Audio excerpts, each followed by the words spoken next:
Hello and welcome. I'm Amy. And I'm Tom. So today, like every Thursday, we're diving into the topic of people who are important to the world. We'll be taking a closer look at the really rich life story of Thomas Edison. That's right.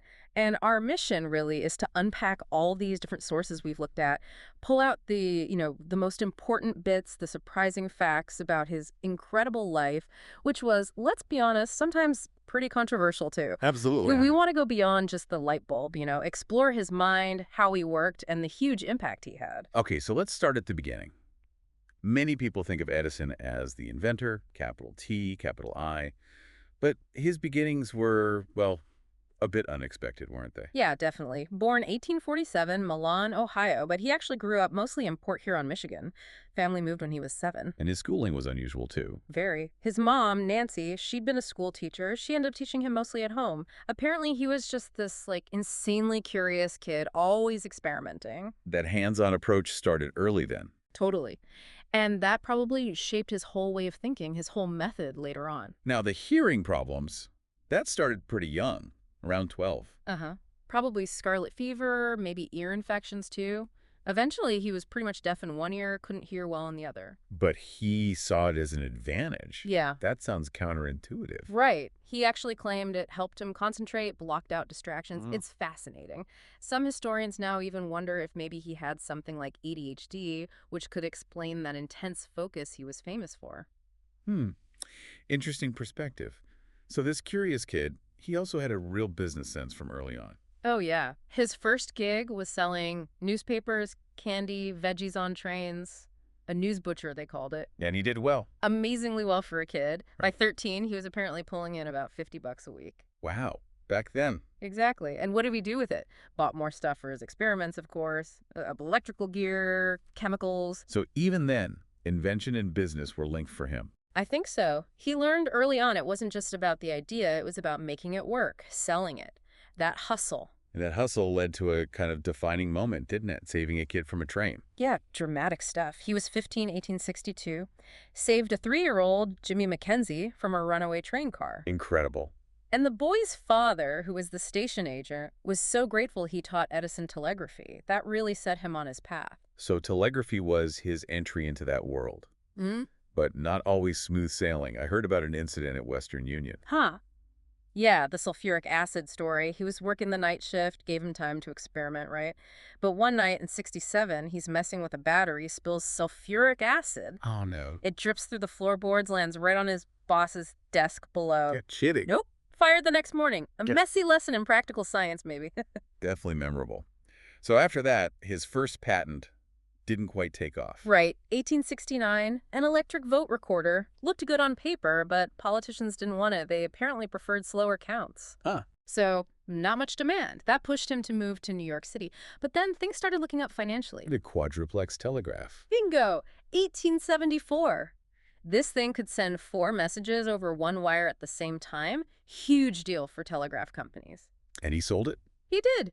He was hoping for maybe $4,000 or $5,000. Western Union stunned him, offered $10,000. $10,000 back then. Yeah, massive money. Over $250,000 in today's dollars.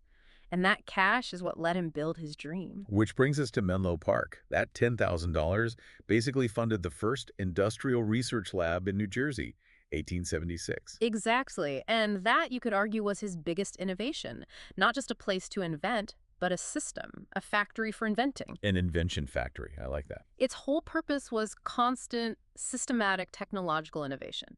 It wasn't just about waiting for a brilliant idea. It was about grinding it out, organized effort. Making invention an industrial process. Pretty much. And it changed everything about how we get new technology. And it wasn't just him alone in a room, right? It was a team effort.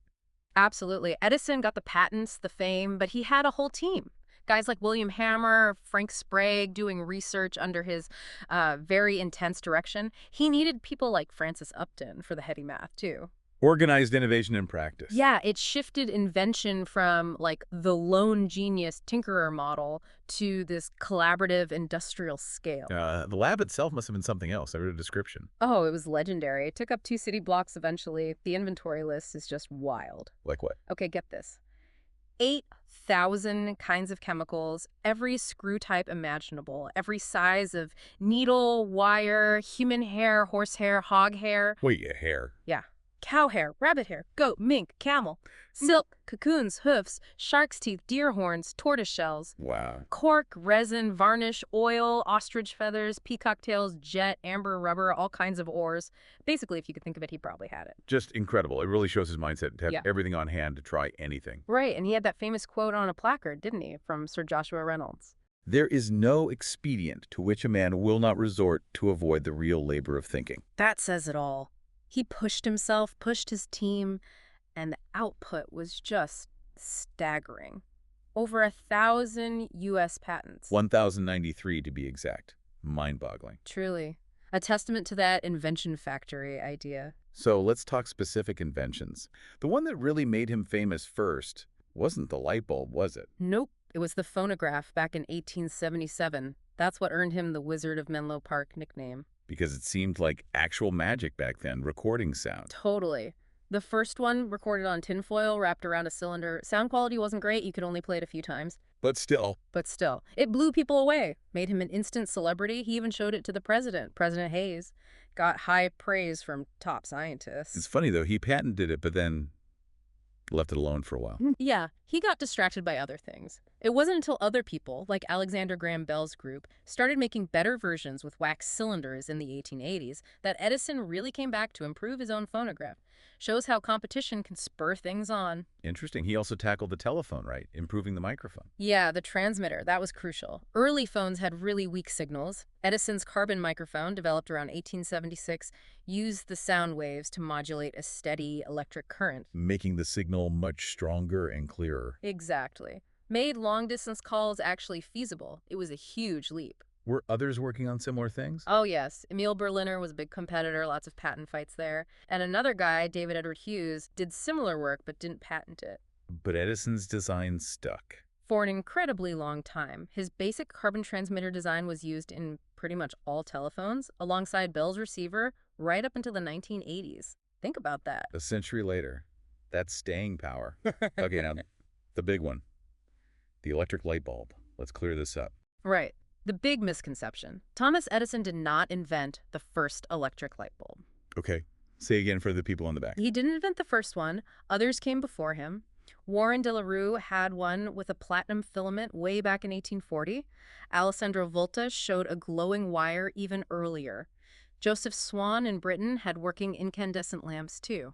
So what was Edison's contribution? Why is he the name everyone knows? Because he solved the practical problems. Earlier bulbs burned out super fast, needed tons of power, were expensive, just not practical for lighting up homes and businesses. He made it commercially viable. Precisely. He needed something long-lasting, efficient, and part of a whole system generators, wiring, the works. And the key was the filament material. That was huge. He famously tested thousands, literally thousands of materials. Eventually, he hit on carbonized bamboo. Bamboo, yep. Yep, that filament could last over 1,200 hours. That was the breakthrough needed for people to actually buy it and use it every day.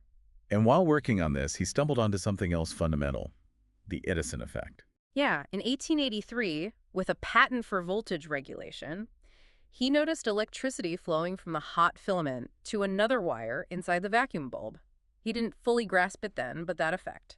That was the basis for vacuum tubes. Essentially, yes. It was the first glimmer of electronics, the foundation for radio, television, computers, all stemming from that observation while trying to perfect the light bulb. Mind-blowing. So he has the bulb. How does he get it out there? First big public demo was actually on a steamship, the Columbia, in 1880. But to really scale it, he needed money. Big money. Enter the financiers. Right. He'd already formed the Edison Electric Light Company in '78, got backing from giants like J.P. Morgan, the Vanderbilts, Yeah. the big Wall Street players. And then the famous public demonstration. New Year's Eve, 1879, Menlo Park, lit up the whole area. That's when he supposedly said that great quote. We will make electricity so cheap that only the rich will burn candles. Classic Edison confidence. Or maybe arrogance, depending on your view. We should also mention Louis Latimer here, shouldn't we? Absolutely. An important figure, an African-American inventor and draftsman. He actually worked for one of Edison's rivals initially, then later with Edison. He held key patents related to making carbon filaments. Really highlights that collaborative aspect again. It does. And the first public building lit entirely by Edison's system wasn't even in the U.S. Correct. It was the Mahan Theater in Brno, which is now in the Czech Republic, back in 1882. Shows how quickly the technology spread. Okay, so the light bulb is taking off, the system is being built, which leads us right into the less pleasant side of things, the War of the Currents. Yeah, things got pretty heated. Edison had his direct current, DC, system. His Pearl Street station in New York City was the first big utility, 1882, powered Lower Manhattan. But DC had limitations. Big ones, mainly distance. You couldn't send DC power very far, maybe a mile or so from the power plant, without huge energy loss. The wires had to be really thick, too. Which meant it was only practical for dense city centers. Exactly. Meanwhile, other companies, especially George Westinghouse, were pushing alternating current AC. And AC's advantage was? Transmission. Using transformers, you could step up the voltage really high, send AC power hundreds of miles over much thinner, cheaper wires, then step it back down for use. Perfect for reaching suburbs, smaller towns, everywhere DC couldn't go. So logically, AC seemed like the future for widespread electrification. But Edison fought it hard. Tooth and nail. He called AC unworkable, dangerous. Maybe he genuinely feared accidents would hurt the whole industry. Maybe he just couldn't quite grasp the AC theory as well. Or maybe he just had too much invested in his DC system to switch. Probably a mix of all three. Likely. But his campaign against AC got ugly. This is the really controversial part. Yeah. The propaganda, the public demonstrations. Yeah, truly shocking stuff. He teamed up with this guy, Harold P. Brown, and they staged public electrocutions of animals using AC to try and prove how dangerous it was. Dogs, cats, horses. And famously, Topsy the elephant. Infamously. Yes, they filmed it too. Just a brutal propaganda tactic. It's hard to square that with the image of the great inventor. It is.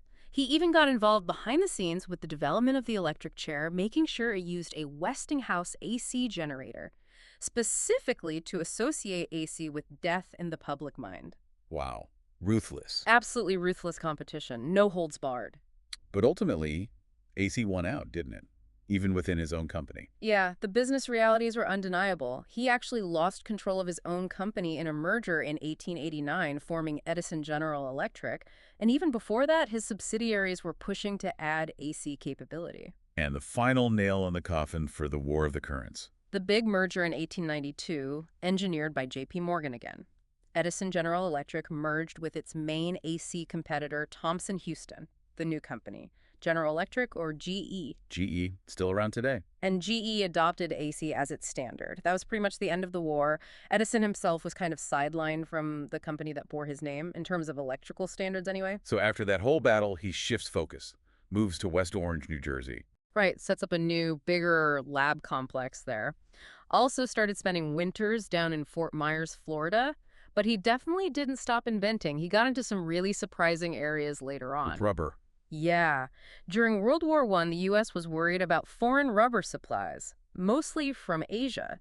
So Edison, collaborating with Henry Ford and Harvey Firestone, the tire guy. The ultimate road trip buddies. Ah, right. They launched this big project to find a domestic source of rubber. Edison tested something like 17,000 different plants. 17,000. And he actually found one. He managed to crossbreed goldenrod to produce a decent amount of latex. Pretty amazing, right? Completely different field. Totally unexpected. What about his work with X-rays? That had a darker side. It did, sadly. He developed one of the first commercial fluoroscopes, the machines that let you see X-ray images in real time. But his assistant, Clarence Daly, tested it on himself constantly. Oh, no. Yeah. He got severe radiation poisoning and died young, only 39. It really shook Edison. He famously said later, "Don't talk to me about X-rays, I'm afraid of them." A stark reminder of the risks of cutting-edge science back then. Definitely. A human cost to that progress. And then there's the movies. He was right there at the beginning. Absolutely. Invented the kinetograph camera and the kinetoscope, that sort of peep show viewer box. His company churned out almost 1,200 short films. Including some famous early ones. Yeah, like Fred Ott's Sneeze, literally just a guy sneezing. And The Great Train Robbery, a really early narrative film. He even tried to copyright films by sending paper prints to the Library of Congress.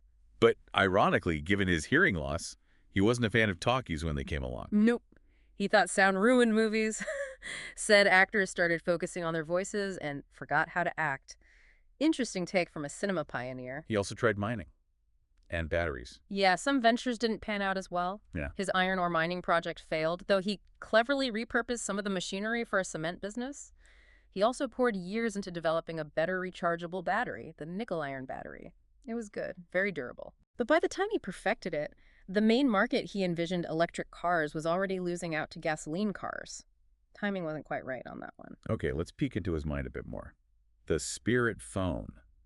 What was that about? Huh. Yeah, that caused a stir in 1920. He gave an interview claiming he was working on a device to communicate with the dead. Media went nuts. Seriously? Did he mean it? He later said it was mostly a joke, playing with the reporters. But recently, a missing chapter from his diary turned up, and in it, he actually laid out some scientific theories, not spiritualist stuff, but based on his ideas about life units or particles for how such communication might be possible. Wow. So maybe not entirely a joke? Yeah. Still pushing boundaries, even weird ones. Seems like it. His mind was always going, even to really unconventional territory. What about his personal life? Relationships, friendships? Married twice, 6 kids total. His relationship with his son, Thomas Jr., was apparently quite strained. Thomas Jr. kind of traded on the famous name, sometimes for shady products. But Edison had this great, long-lasting friendship with Henry Ford, those famous camping trips they took together. And his views on bigger things, like religion. Complex. He called himself a freethinker. Didn't believe in a personal god or traditional religions. Talked about a supreme intelligence behind nature, but saw nature itself as pretty indifferent, not kind or merciful. Interesting distinction. Yeah. He didn't think we have individual souls that live on, more that our intelligence comes from tiny life units that just disperse back into the universe when we die. And politically? Yeah. Any strong stances? Surprisingly progressive in some ways. He supported women's suffrage, and he was really strongly against violence, very proud he never invented weapons. I never invented weapons to kill. That's a powerful quote from someone who invented so much. It is. He was apparently vegetarian later in life, too. And he had some really unconventional ideas about money, hated the gold standard, thought interest was evil. Gold is a relic of Julius Caesar, and interest is an invention of Satan, he said. Wow. He even proposed changes to the Federal Reserve. Yeah, wanted a currency backed by commodities, not just gold or debt. Pretty radical thinking. So nearing the end of this incredible life, he died in 1931. Right. Complications from diabetes. He was 84. His last public appearance, fittingly, was operating the first electric train service from Hoboken, New Jersey, using his old DC system. A nice little nod to his past battles. And the story about his last breath. Is that true? The story goes that Henry Ford convinced Edison's son Charles to hold a test tube near his father's mouth as he died to capture his last breath. And that tube is supposedly at the Henry Ford Museum. Bit weird, but... Definitely peculiar. Yeah. But it speaks to the legendary status he already had. For sure. He got tons of awards. The Congressional Gold Medal, National Inventors Day is on his birthday. He's this enduring icon, you know. Sometimes the hero, sometimes, especially in pop culture battles with Tesla, maybe the villain. He was undeniably brilliant, a master of organized invention, a sharp businessman. But also, as we've seen, sometimes incredibly ruthless. When you look at his whole story, his massive impact, what does it make you think about innovation itself? That's the big question, isn't it? His life really throws that complex mix into sharp relief. The drive to invent, the ambition, the business side, and yeah, the ethical lines that can get blurred when you're fighting so hard to make your vision win. It's a tension we still wrestle with today in technology and business. A fascinating legacy, full of contradictions. Well, that's all the time we have for today. Thank you for your attention. If you've enjoyed this exploration, please subscribe to The Deep Dive wherever you get your podcasts. See you next time.